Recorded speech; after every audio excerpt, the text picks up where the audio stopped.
Hello, my name is Perry. I am the CEO of BPerryFilms, an artistic creator academy. On today's episode of BPerryFilms Podcast, number 46, I'll be talking about my experience being on YouTube as a creator who has less than 500 subscribers. And let me tell you, I have learned a lot over the past couple of years being on this platform, and I want to give you all some advice. I do have a membership called YouTubers Create where I teach people how to get into digital marketing and use YouTube as a platform to market their personal brand or their business and their products, and hopefully helping them transform their lives and find more confidence on camera.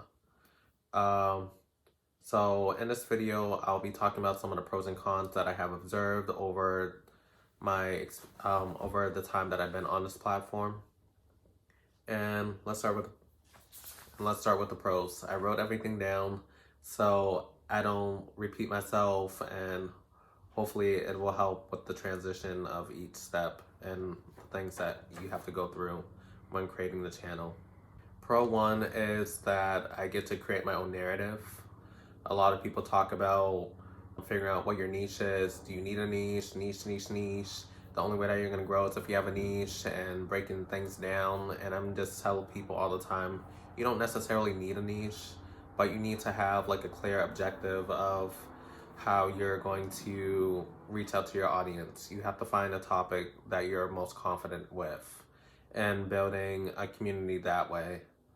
Believe it or not, before I even started on YouTube, I know a long time ago, I used to binge watch some videos, mainly tech videos, and everyone would always come to me like how to repair your computer, how to repair your phone, what phone or computer should I buy, what are the pros and cons between all the two different pieces of hardware and software that they would use.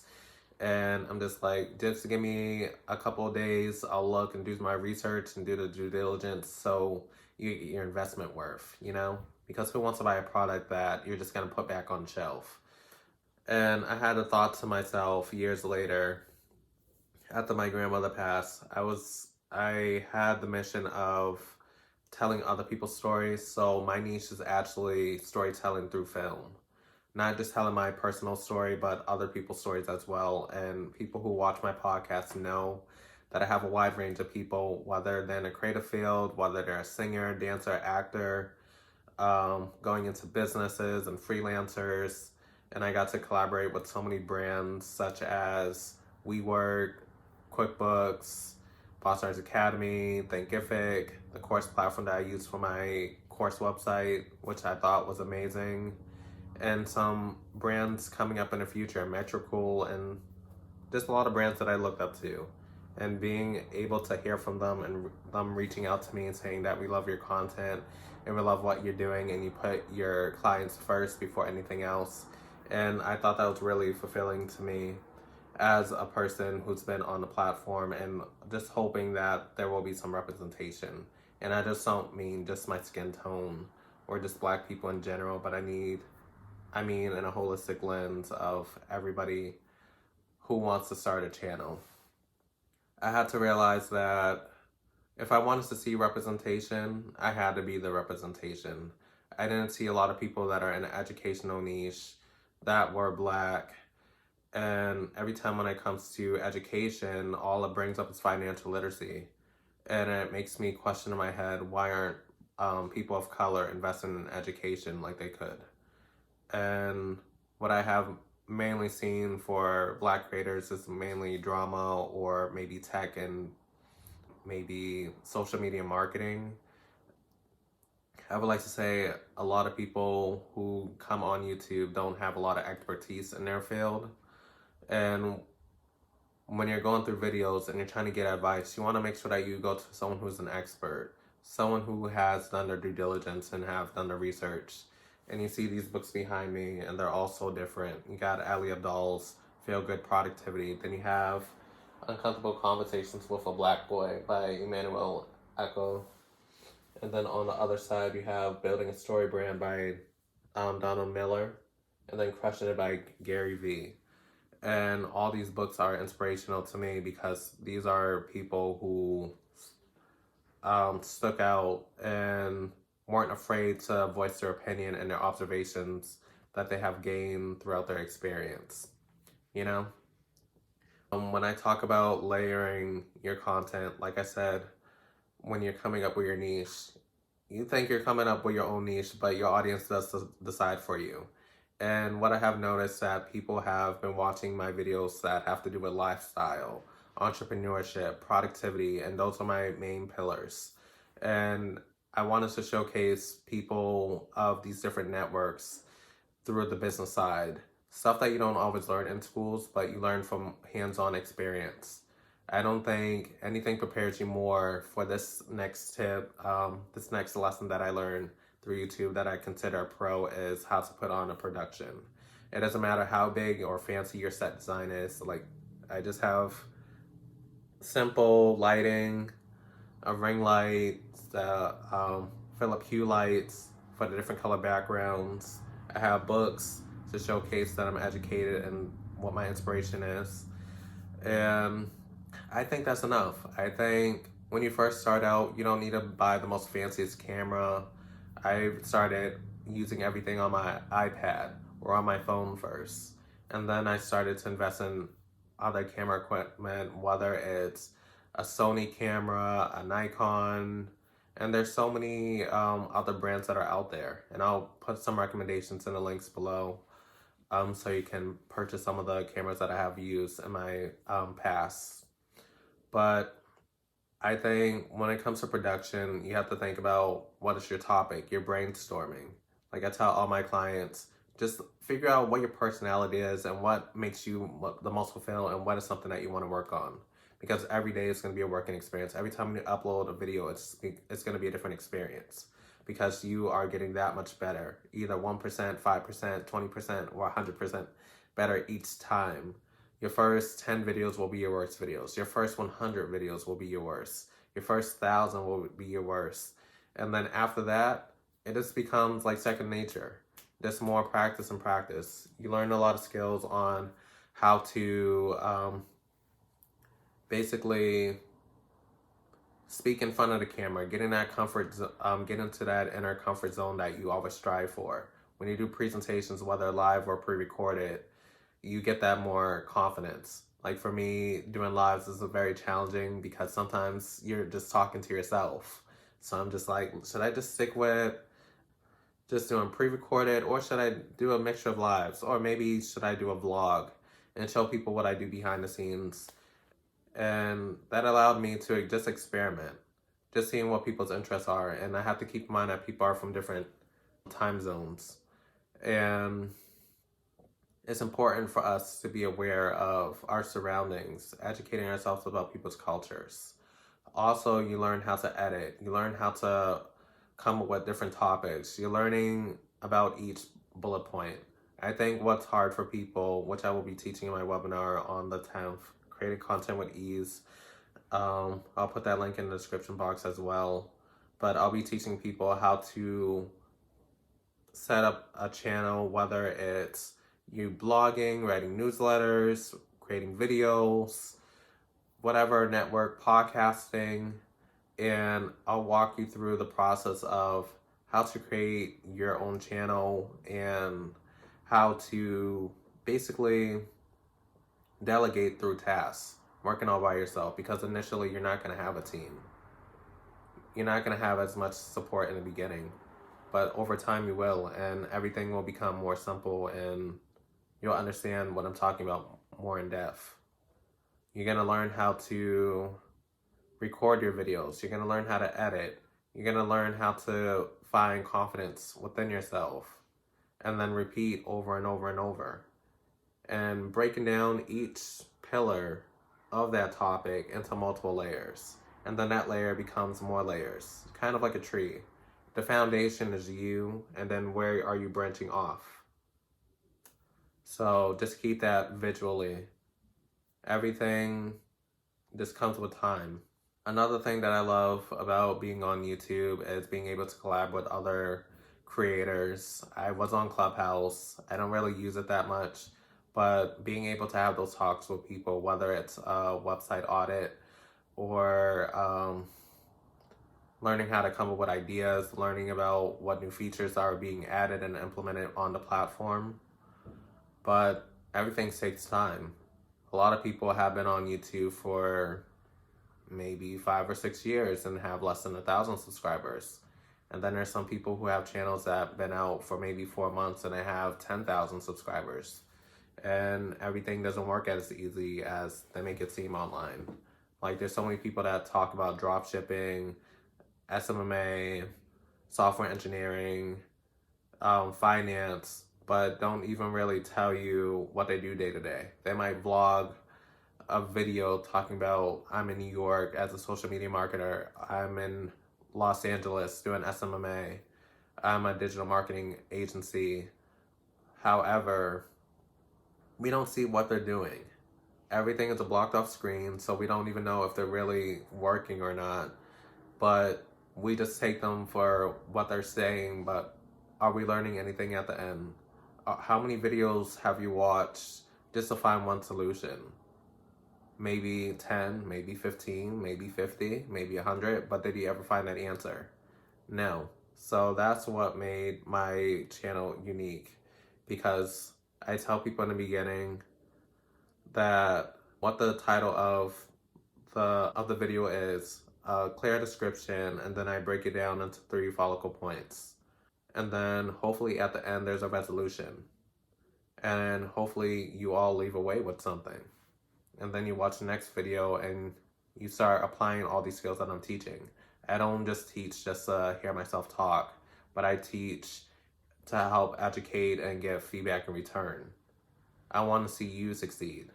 I want to see you grow and be successful. It doesn't matter if you're on YouTube, TikTok, Instagram, LinkedIn, Alignable, or any of these other platforms that are out there, Twitch. There's millions of platforms that we can go into. But I think YouTube is a great platform for you to find that confidence within yourself. Now, let's talk about the cons. There's 3. For me, burnout is real. You spend a lot of time recording, editing, and going through the same cycle over and over, and you might lose some followers, and it's very discouraging. You could say the wrong thing, or people may not be interested in the topic that you're talking about because you wanted to go outside of your niche, and people drop off because they're not interested in that. It can be hard, it can be challenging, but making sure that you monitor yourself. Someone had asked me, have you ever thought about journaling or even meditation? And I'm like, I heard of these things, but I never applied them because I'm always so busy. But I made a promise to myself that I would journal at least once every 2 weeks. Meditate, maybe taking a yoga class, or having a couple minutes of just inner quietness.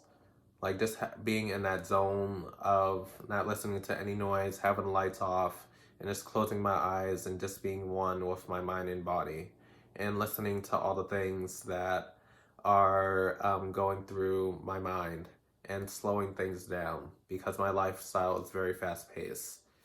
Not only am I uploading more frequently on multiple platforms, but I'm doing all the newsletters, the blog posts, creating websites, teaching webinars, creating courses, workbooks. There's so much stuff going on, and I'm doing it all by myself.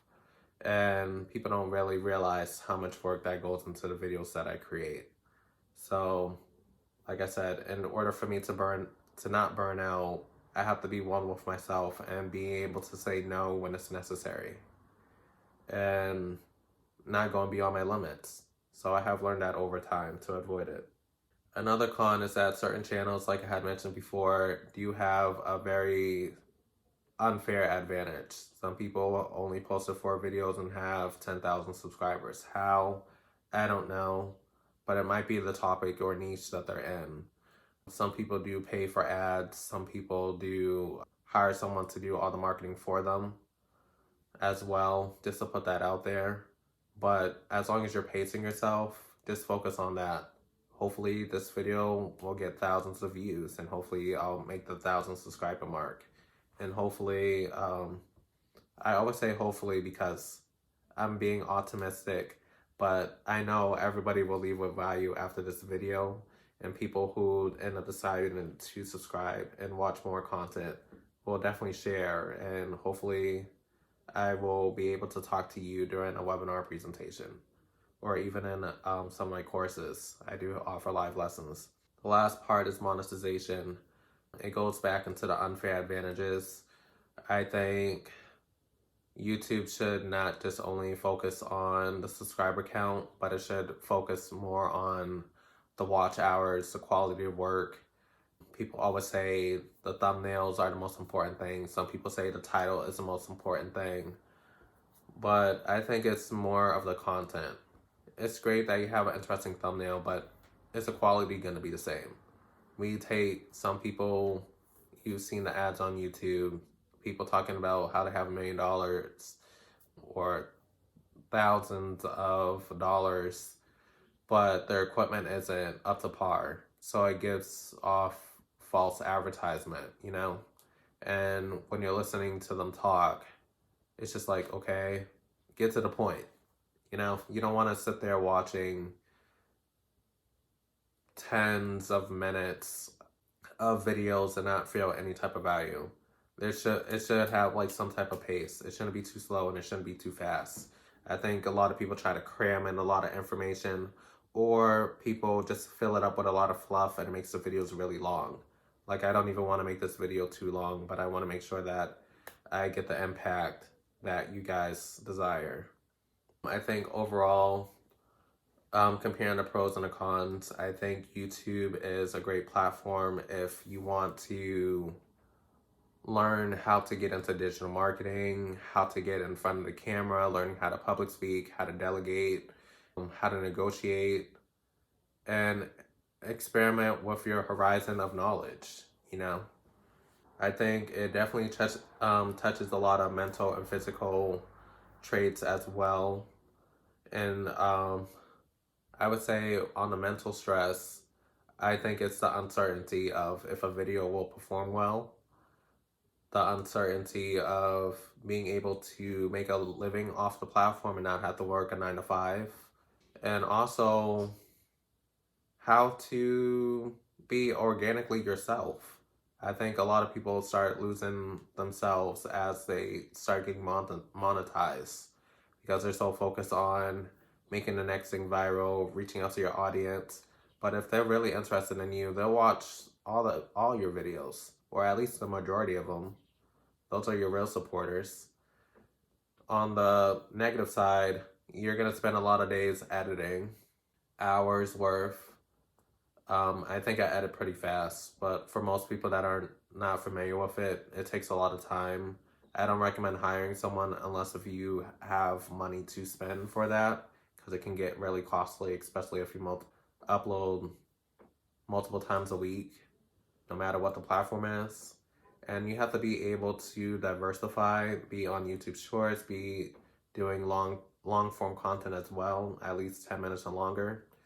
And once you find confidence getting into the long form content, you can make them a little bit longer, but not too long. I think, unless if you have a podcast, I don't think videos should be longer than an hour, but shorter videos, when it's just you, maybe anywhere between 10 to about 20 minutes, not too long. But YouTube as a platform will expand you and broaden your horizon. If it wasn't for YouTube, I don't think my LinkedIn would have grown so fast. I gained over 300 followers in just 1 year just by posting on YouTube, and I don't even really advertise my LinkedIn like that. And I grew over 300 followers on Alignable, which is LinkedIn's competitor, and being able to work with so many creatives, so many authors, publishers, finance gurus, and seeing them and networking with them and asking them, what have they learned over the past couple of years? What were some of the biggest challenges that they have occurred? And what the common thread was is lack of support. But you have to not always rely on the people that you already know, but rely on the people that don't know you, and introduce yourself every single video like I do for mine. I would say, hi, my name is Bobby O'Perry. This is my podcast, BPerryFilms Podcast, and I'm here to inspire you with this topic. And we're going to be talking about these 3 different bases, and hopefully at the end you leave with a ton of value. Please subscribe, And yeah, I think there's so much that you can learn, but at the end of the day, you have to be willing to put in the work. So I encourage you to go on YouTube, create an account on your Gmail account, and start your creativity today. You don't know where you're going to land. You can start out in one industry and end up in a different industry. You can go from 0 followers to 100 followers to 1,000, 10,000, 100,000, a million, and beyond. The sky is your limit, and let's support one another. Let's not bash each other, but just show growth and opportunity to one another, because we're all striving to be successful just like you. Thank you.